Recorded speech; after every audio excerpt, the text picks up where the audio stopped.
बनवणार आहोत.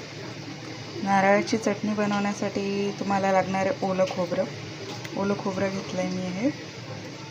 हे साधारण एक पूर्ण नारळ आहे, त्याचे मी काप करून घेतले. अजून तुम्हाला लागणारे कोथिंबीर, 4 लसणाच्या पाकळ्या आणि 4 मिरच्या आणि कढीपत्ता लागणार आहे. कढीपत्ता नंतर लागेल तुम्हाला फोडणी देताना. आणि या डाळ्या पण लागतील आपल्याला. जेवढं खोबरं घेतलं आहे तेवढ्या डाळ्या.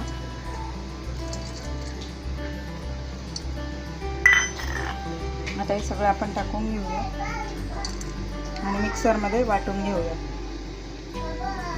कढीपत्ता नाही टाकायचा. हे आपण मिक्सरमधून काढून घेतोय. त्याच्यात थोडं थोडं पाणी घालत जायचं, थोडं बॅटर पातळ होईल असं. एकदम ड्राय याच्यामध्ये ते बनणार नाही, थोडं थोडं पाणी घालायचं. फोडणीसाठी मी हे तेल तापत ठेवले. त्याच्यात फक्त ही मोहरी टाकायची आहे. मोहरी चांगली तडतडू द्यायची आणि कढीपत्ता टाकणार आहोत. बस गॅस बंद करून टाकायचे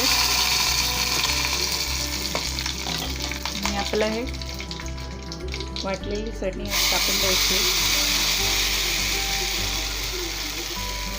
थोडंसं पाणी टाकून घ्यायचं